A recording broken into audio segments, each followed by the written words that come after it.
کہ آپ رضی اللہ عنہ نے فرمایا کہ میں نے بھی خواب میں نبی پاک صلی اللہ علیہ وسلم کو دیکھا ہے۔ آپ صلی اللہ علیہ وسلم نے مجھ سے فرمایا کہ تم ہمارے پاس آنے والے ہو۔ یہ سن کر روتے ہوئے کہا کہ ہائے مصیبت۔ سیدنا امام حسین نے فرمایا بہن تمہارے لیے مصیبت نہیں، اللہ تم پر رحم کرے، صبر کرو، خاموش رہو۔ حضرت عباس نے کہا کہ بھائی وہ لوگ ہماری طرف آ رہے ہیں۔ امام بھی ان کی طرف جانے کے لیے کھڑے ہوئے تو سیدنا غازی عباس نے کہا کہ آپ نہیں میں جاؤں گا۔ کہا کہ جاؤ، میں تم پر فدا ہو جاؤں اور ان سے لوگوں سے پوچھو کہ یہ کیا چاہتے ہیں، تمہارے اس طرح یہاں آنے کا کیا مقصد ہے۔ حضرت سیدنا غازی نے 20 سواروں کو ساتھ لے جا کر ان لوگوں کے پاس آئے اور ان کے آنے کا مقصد پوچھا۔ انہوں نے ابن زیاد کے حکم سے آگاہ کرتے ہوئے کہا کہ یا تو تم یزید کی بیعت کرو وگرنہ جنگ کے لیے تیار ہو جاؤ۔ مگر امام حسین نے ان یزید کے آگے گھٹنے نہ ٹھیکے اور جامِ شہادت قبول کرنے سے نہ گھبرائے۔ حسین ابن علی کو ان کے 72 ساتھی، کچھ غلام، 22 اہل خانہ کے جوان اور خاندان نبوی کی کچھ خواتین کے ساتھ میدان کربلا میں شامل تھے۔ بیعت پر اصرار کیا جا رہا تھا۔ یزید نے تخت نشین ہونے کے بعد حاکم مدینہ ولید بن عقبہ کی وساطت سے امام حسین سے بیعت طلب کی۔ ولید نے سختی سے کام نہ لیا لیکن مروان ابن الحکم بروز بیعت سے لینے کے لیے مجبور کر رہا تھا۔ ان حالات میں امام حسین علیہ السلام نے سفر مکہ اختیار کیا اور وہاں سے اہل کوفہ کی دعوت پر کوفہ کے لیے روانہ ہوئے۔ اہل بیت کی دعوت تھی۔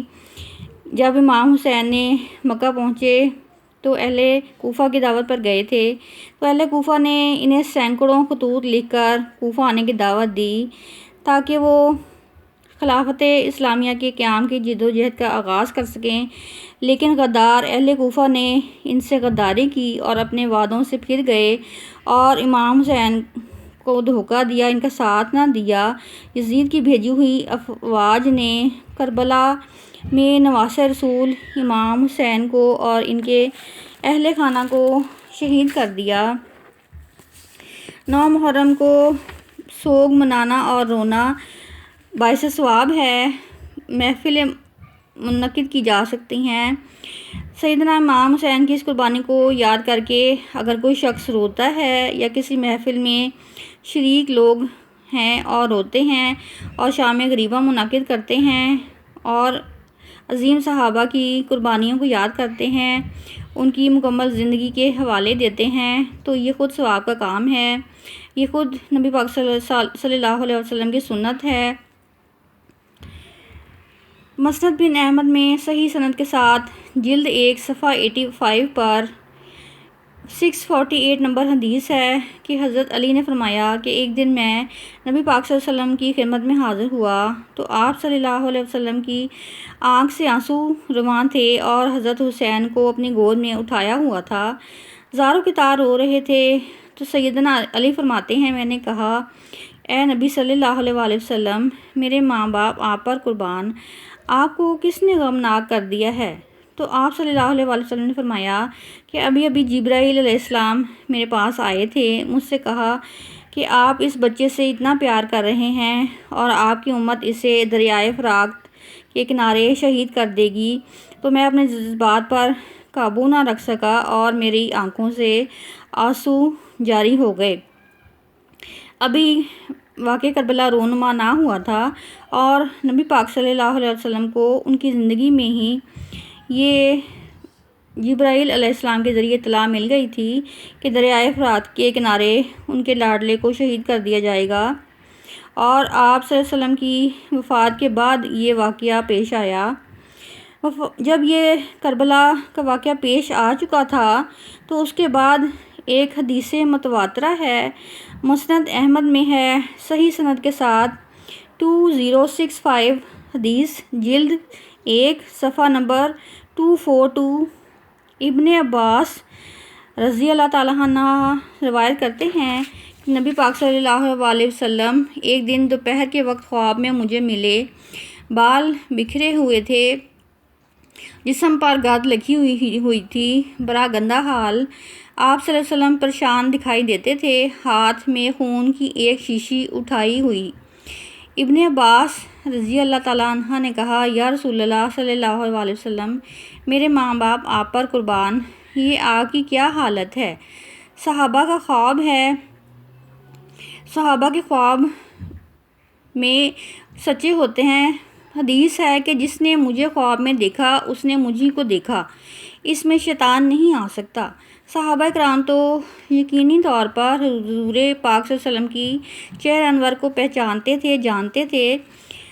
چنانچہ ابن عباس رضی اللہ تعالیٰ عنہ نے کہا، یا رسول اللہ صلی اللہ علیہ وسلم، میرے ماں باپ آپ پر قربان، آپ صلی اللہ علیہ وسلم کی کیا حالت ہو گئی ہے؟